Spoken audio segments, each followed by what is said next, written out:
लोकसभा में आज दूसरे दिन भी असहिष्णुता पर बहस जारी रही।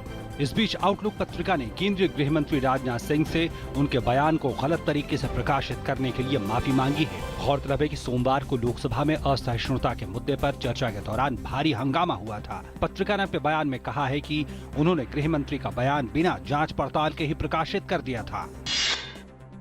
सरकार ने संसद में दिए बयान में कहा कि 1993 मुंबई बम धमाकों का दोषी दाऊद इब्राहिम का विवरण बार बार पाकिस्तान को दिया गया। लोकसभा में दिए एक बयान में गृह मंत्रालय ने बताया कि विभिन्न एजेंसियों से मिल रही खबरों से ये पता चलता है कि दाऊद इब्राहिम फिलहाल पाकिस्तान में है और अपनी लोकेशन बदलता रहता है। भाजपा ने अपने सांसदों से आज कहा कि वे उकसाने वाले बयान देने से बचें। संसद के शीतकालीन सत्र के दौरान भाजपा संसदीय दल की पहली बैठक में संसदीय कार्य मंत्री एम वेंकैया नायडू ने सदस्यों से कहा कि उनमें से कुछ लोगों के उकसाने वाले बयानों का भाजपा विरोधी शक्तियां प्रधानमंत्री मोदी के विकास के एजेंडे से लोगों का ध्यान हटाने के लिए इस्तेमाल कर रही हैं। राष्ट्रपति प्रणब मुखर्जी आज गुजरात के साबरमती आश्रम में नई अभिलेखागार और अनुसंधान केंद्र का उन्होंने उद्घाटन किया। इस मौके पर उन्होंने देश के निर्माण में गांधी जी की भूमिका का जिक्र करते हुए कहा कि गांधी जी सिर्फ राष्ट्रपिता नहीं थे बल्कि राष्ट्र निर्माता भी थे। पेरिस में जलवायु परिवर्तन सम्मेलन में प्रधानमंत्री नरेंद्र मोदी ने कहा कि भारत ने वर्ष 2030 तक कार्बन उत्सर्जन में 33% की कमी का अपना महत्वाकांक्षी लक्ष्य रखा है। सोमवार को सम्मेलन को संबोधित करते हुए प्रधानमंत्री ने कहा कि विकसित देशों से ये उम्मीद की जाती है कि वे जलवायु परिवर्तन के प्रभावों को कम करने और अनुकूलन के लिए वर्ष 2020 तक $100 अरब सालाना की राशि जुटाएं।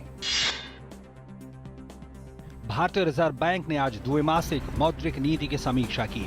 रिजर्व बैंक ने रेपो दरों में कोई बदलाव नहीं किया और इसे 6.75% पर बरकरार रखा।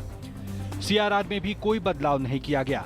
रिवर्स रेपो रेट भी बिना किसी बदलाव के 5.74% पर बनी हुई है। गौरतलब है कि आरबीआई ने इस साल रेपो रेट में कुल 125 आधार अंकों की कटौती की है। विनिर्माण, कृषि, खनन, निर्माण, वित्त और सेवा क्षेत्र के मजबूत प्रदर्शन के बदौलत चालू वित्त वर्ष की दूसरी तिमाही में सकल घरेलू उत्पाद यानी जीडीपी में 7.4% की बढ़ोतरी दर्ज की गई, जबकि पहली तिमाही में ये 7% रही थी। दूसरी तिमाही की जीडीपी से उत्साहित वित्त मंत्री अरुण जेटली ने आज कहा कि मौजूदा वित्त वर्ष में सकल घरेलू उत्पाद की वृद्धि पिछले साल की 7.3% की वृद्धि दर से बेहतर रहेगी। वित्त मंत्रालय के अनुमान के मुताबिक जीडीपी वृद्धि 2015-16 में 7.5% के आसपास रहेगी। शीना बोरा हत्या मामले में गिरफ्तार इंद्रानी मुखर्जी के पति पीटर मुखर्जी को आज 14 दिसंबर तक की न्यायिक हिरासत में भेज दिया गया। पीटर मुखर्जी को कल 1 दिसंबर तक पुलिस हिरासत में भेजा गया था। इससे पहले शनिवार को दिल्ली में मुखर्जी का पॉलीग्राफिक टेस्ट किया गया। तमिलनाडु में मॉनसून फिर से सक्रिय हो जाने के कारण भारी बारिश हो रही है। भारी बारिश की वजह से चेन्नई से आज 10 हवाई उड़ानों में देरी हुई। चेन्नई में कई इलाकों में पानी भर गया है।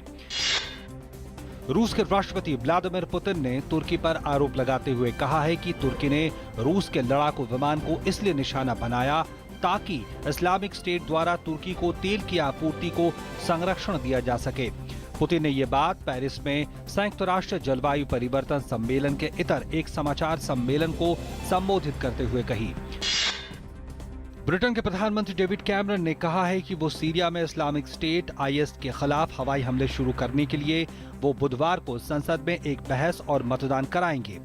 कैमरन ने कहा कि मैं कैबिनेट की सिफारिश करूंगा कि हाउस ऑफ कॉमन्स में इस मुद्दे पर बहस और मतदान किया जाए। ब्राजील के उत्तर पूर्वी राज्य परनाम्बुको में जिका बुखार फैलने के कारण आपातकाल लगा दिया गया है।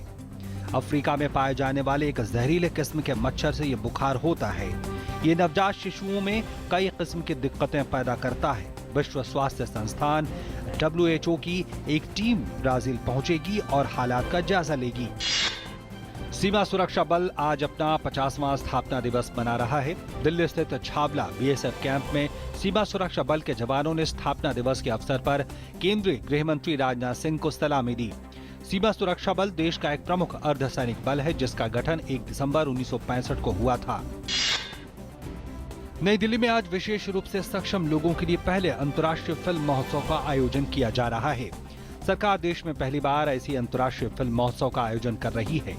नई दिल्ली में यह फिल्म महोत्सव 1 से 3 दिसंबर तक राष्ट्रीय फिल्म विकास निगम के सहयोग से आयोजित हो रहा है।